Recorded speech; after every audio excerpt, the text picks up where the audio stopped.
Speaking before the House of Commons in November of 1947, the former British Prime Minister Winston Churchill famously asserted, "Democracy is the worst form of government, except for all the others that have been tried from time to time." Churchill's statement was a wry commentary on the nature of democracy and its shortcomings, acknowledging that while democracy is inherently flawed and can be messy, inefficient, and frustrating, it's still preferable to any other form of governance. From Churchill's perspective, despite its problems, democracy is the best system for ensuring freedom, fairness, and representation. And in what is likely a misattributed aphorism, the Soviet dictator Joseph Stalin is said to have asserted that those who vote decide nothing, those who count the votes decide everything. And while it's important to note that there's no concrete evidence that Stalin actually said or wrote these exact words, the quote nevertheless reflects a not infrequent cynicism about the integrity of the electoral process. What both these quotes highlight is the importance of voting systems. Voting systems, sometimes also called electoral systems, broadly refer to the method by which votes are cast and counted to determine the outcome of elections. Voting systems essentially seek to answer four key questions. First, how are votes cast? That is, what are the mechanisms through which voters express their choices? Possible voting mechanisms include paper ballots, electronic voting machines, mail-in ballots, or even, historically, by voice or hand signals. Second, how are votes counted? What, in other words, is the process of tallying votes? Depending upon the system, this can be a simple count of votes for candidates or parties, or it may involve more complex calculations for proportional representation or ranked choice voting systems. Third, how are results determined? This is the method by which votes translate into outcomes, such as the election of representatives or the decision on a referendum. Different systems have different ways of determining winners, from simple majority to more complex formulas in proportional or mixed systems. And finally, what's the connection between voting results and representation? The voting system determines how closely the election results reflect the will of the people. Sometimes, like in proportional representation, systems aim to mirror the electorate's preference in the composition of the electoral body. Others, like plurality or majority systems, may prioritize producing clear, decisive results, even if that means the distribution of seats doesn't exactly match the proportion of votes each party received. Depending upon how these questions are answered, the voting system can have a profound influence on political behavior, party systems, and policy outcomes, shaping the nature of political competition, influencing voter turnout, affecting the representation and the rights of political minorities, and even impacting overall stability and legitimacy of the political system. And so in this video, we're going to explore the different types of electoral systems at play in the United States and around the world, seeking to understand their impact on political processes and outcomes. And let's start with the plurality electoral system, the most commonly used system in the United States today. In a plurality-based system, which is sometimes also called a first-past-the-post or winner-take-all system, the candidate who receives the most votes in an election wins, regardless of whether or not they achieve a majority of the votes. Normally under such a system, the state is divided into a number of single-member districts, where one legislative seat or office is contested in each electoral district. Because there is no majority requirement, there's no need for runoff elections. This is the system used in nearly all congressional elections, presidential primary elections, and state and local elections across the United States today. We can see how it works at the state level. A state like California is divided into multiple electoral districts, each with a single person elected to be their representative in the House of Representatives. These first-past-the-post electoral systems have several advantages. It's comparatively simple to understand and operationalize, normally produces clear and decisive results, and, as previously noted, rarely requires multiple elections to resolve. Further, it provides a clear link between constituents and their representatives, while also tending to marginalize or exclude extremist parties in the electorate. But on the downside, plurality-based electoral systems have a number of shortcomings. First, they can result in a significant disparity between the percentage of votes a party receives and the number of seats it wins, tending to result in larger parties or political viewpoints being overrepresented and smaller ones being underrepresented in the government. This is particularly true when those in minority preferences are geographically distributed across a wide area. The 2015 British general election provides a clear example of how first-past-the-post electoral systems can lead to discrepancies between vote share and the actual representation in the legislature. In that election, there were 5 major parties competing for control of the parliament: the Conservative Party, the Labour Party, the UK Independence Party or UKIP, the Liberal Democrats, and the Scottish National Party or SNP. The Conservative and Labour parties came in first and second in the popular vote, with about 37% and 30% of the vote respectively. But because its vote was distributed relatively efficiently, that is, because it suffered from fewer wasted votes, the Conservatives were able to translate their 37% share of the national vote into 331 seats in Parliament, or just over half of the available seats. The Labour Party was much less efficient, that is, it suffered from more wasted votes, and its 30% of the popular vote translated into 232 seats, or about 36% of the seats available in Parliament. The anti-European UK Independence Party, UKIP, suffered the most from the problem of wasted votes, with its 12.5% of the popular vote translating into just 1 seat in Parliament. Similarly, the Liberal Democrats saw their 7.9% of the popular vote translate into just 1% of the available seats in Parliament. But at the other end of the spectrum, the Scottish National Party, or SNP, saw its 4.7% vote share translate into 8.5% of the seats in Parliament. This kind of outcome is not uncommon in first-past-the-post electoral systems, which reward parties whose political support is geographically concentrated and punishes smaller parties whose political support is geographically dispersed across a number of districts. And as the example we just saw demonstrates, elections in which more than 2 parties or candidates compete often result in outcomes which are not reflective of the popular vote. In the 2015 British election, the Conservative Party was able to marshal support from less than 40% of the electorate into an absolute majority in the Parliament, permitting it to rule without influence or negotiation with other parties. And the more candidates that compete in the election, the less likely the ultimate winner of the election is to have the support of a majority of the electorate. Consider the 1992 U.S. presidential elections. In that election, there were 3 major parties competing. George H.W. Bush was running for re-election on the Republican ticket, Bill Clinton was running as the Democrat, and Ross Perot was running as an independent. The popular vote tallies resulted in no single candidate winning a majority of the support.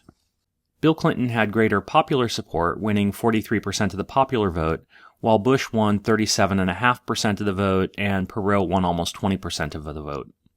But the plurality-based electoral college system handed Clinton a decisive victory, translating his 43% nationwide support into 370 electoral votes, or 69% of the votes available in the electoral college. And that despite the fact that 57% of the electorate had expressed preference for a different candidate. And this is a common outcome when more than 2 parties compete in a first-past-the-post electoral system. These outcomes tend to marginalize smaller parties, as they often struggle to gain representation even if they have substantial support, discouraging diversity in political opinions and party systems. In such a system, it's not surprising that supporters of smaller parties often feel disenfranchised, that their viewpoints are never heard or taken into account in public policy. Further, the electoral system itself tends to result in the emergence of a 2-party system, with 2 parties dominating the political landscape. In the United States, we have the Republicans and the Democrats. In the United Kingdom, it's the Labour and Conservative parties. In Mexico, it's PRI and PAN, and so on. Indeed, it's uncommon globally to find a first-past-the-post system that's not largely dominated by 2 major political parties. And conversely, it's uncommon to see proportional representation systems with only 2 parties. This tendency was first described by Maurice Duverger and has since become known as Duverger's law, and it's believed to be the result of both a mechanical and a psychological effect. The mechanical effect refers to the way in which votes are translated into seats. In first-past-the-post systems, only the winner in each district earns representation, which, as we've seen, disadvantages smaller parties and strengthens the largest ones. The psychological effect is on the voters and the candidates. Knowing that smaller parties have little chance of winning in a plurality system, voters may be less likely to waste their votes on these parties. Instead, they tend to vote strategically for one of the larger, more viable parties. Similarly, candidates may choose to join larger parties to increase their chance of winning. Both of these effects reinforce the two-party system. Finally, plurality-based systems tend to depress voter turnout levels, especially those voters who might favor smaller parties and feel that their vote is wasted on a candidate who stands no real chance of winning anyway. Voting for the lesser of two evils is also discouraging, and voters faced with the choice between one of two poor candidates might choose not to participate at all. And those who do vote might feel compelled to vote not for their preferred candidate, but for a less preferred candidate who has a more realistic chance of winning to prevent their least favorite candidate from winning, a phenomenon referred to as tactical voting. The second major type of electoral system is called proportional representation, or PR. In proportional representation systems, seats in the legislature are distributed in proportion to the popular vote each party or group receives. Unlike first-past-the-post systems, where winner takes all in the electoral district, PR aims to closely match the percentage of votes with the percentage of seats. In other words, in a PR-based system, if a party wins 60% of the popular vote, it should control about 60% of the seats in the legislature. If a party wins 30% of the popular vote, it should control about 30% of the seats in the legislature, and so on.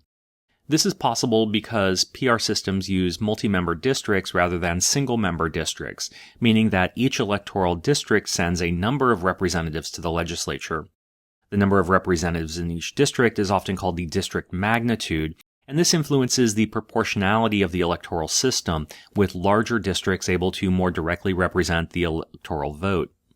While not particularly common in the United States today, proportional representation is actually the most widely used electoral system in the world, with about 90 countries worldwide using the electoral system, compared to about 70 mostly former British colonies that use first-past-the-post systems. Proportional representation systems have several advantages. They're designed to more accurately reflect the electorate's preferences, ensuring that minority views are represented in the legislature and allowing for a greater diversity of political parties, particularly smaller parties, which can lead to broader representation of political, cultural, and social perspectives. Despite this, they often mitigate against radicalization by encouraging coalition governments. Because PR systems often result in no single party having an outright majority, political parties are often forced to work with other political parties, sharing political power in order to ensure they can achieve a majority of the votes in the legislature. This can foster compromise and collaborative governance. And because they can vote for a wider range of political parties, proportional representation systems tend to encourage greater voting and political participation among the electorate, reducing the problem of wasted votes and the political apathy they encourage. Finally, PR systems tend to mitigate against gerrymandering. Because PR systems rely on multi-member districts, the boundaries of each district have a less important impact on the outcome of the election. In other words, without these small single-member districts to manipulate, the opportunities for gerrymandering are significantly diminished. But PR systems also have several weaknesses. First, they can be more complex for voters to understand and for election officials to administer, especially when compared to first-past-the-post systems. Second, because PR systems rely on multi-member districts, there can be a separation or distancing between the electorate and their representatives. This sense of having my representative in the legislature is sometimes weaker in PR systems. And because they often rely on coalitions to govern, PR systems sometimes are less stable than first-past-the-post systems, with more frequent changes in governments or difficulties in decision-making and policy-making. And the process of forming and maintaining coalitions can be complex and time-consuming, sometimes leading to compromises that dilute policy agendas. Finally, the lower threshold for gaining seats can allow smaller extremist parties to gain representation, which some argues could lead to fragmentation or political polarization. To counter this problem, many PR-based systems impose a minimum popular vote threshold below which parties do not qualify for any seats.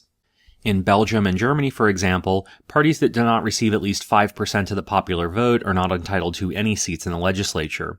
Nevertheless, the problem of extremist parties remains.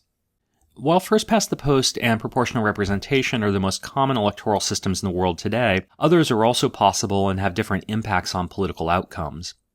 Germany, New Zealand, and several other countries use mixed-member proportional representation systems, or MMP systems, that combine elements of first-past-the-post and proportional representation. In this system, voters typically cast 2 ballots, one for a candidate in their district and another for a party list, and half the seats in the lower house of the legislature are based on the outcome of the single-member district elections, while the other half are distributed to the parties based on the proportional representation outcome. This system thus attempts to draw on the best features of both systems. Two-round voting, also called instant runoff voting, is a variation on the first-past-the-post system. In this system, if no candidate wins a majority of the popular vote in the first round, the top 2 vote-getters advance to the second round of voting, where the electorate casts a ballot for one of the 2 finalists. This ensures that the successful candidate will win a majority of the popular vote. This system is used in Georgia and Louisiana, both of which have a second election about a month after the first, if no candidate wins a majority of the popular vote in the first round. Ranked choice voting, also known as instant runoff voting, is a variation on two-round voting. Here, voters rank their candidates in order of preference. If no candidate wins a majority of the first preference votes, the candidate with the fewest votes is eliminated and their votes are redistributed to the remaining candidates based on the voters' next preferences. The process continues until a candidate wins a majority. Proponents of this system argues it reduces negative campaigning, reduces the spoiler effect of lesser-known candidates splitting the electorate, and ensures the winner has broad support without the cost of a runoff election. This system is used in statewide elections in Maine and in a number of municipalities for local elections across the United States, including in New York, San Francisco, and Minneapolis-St. Paul. Finally, cumulative voting gives voters multiple votes that they can divide among one or more candidates. It's often used in corporate governance, but it also appears in some public elections in the United States, especially on school board elections. This system allows voters to concentrate their vote on fewer candidates, potentially enhancing the representation of minority groups. And I want to stress that the choice of voting system matters, and we can look to the electoral outcomes in California to understand why.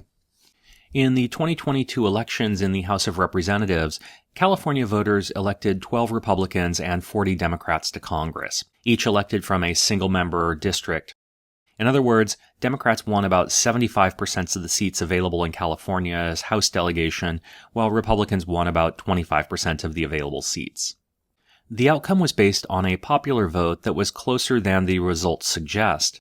Indeed, if California's 52 House seats were allocated on the basis of proportional representation, we would have expected Republicans to win about 20 of the available seats and Democrats to win 32 of the seats. And that's without assuming any change for votes in third parties like the Greens or Libertarians, whose votes might have increased under such a system. And this is in a state that has an independent, nonpartisan commission responsible for redistricting. The impact of different electoral systems in states where extensive gerrymandering occurred would likely be even more dramatic. But that's it for now. Please leave any questions you have in the comments section below, and as always, thanks for watching.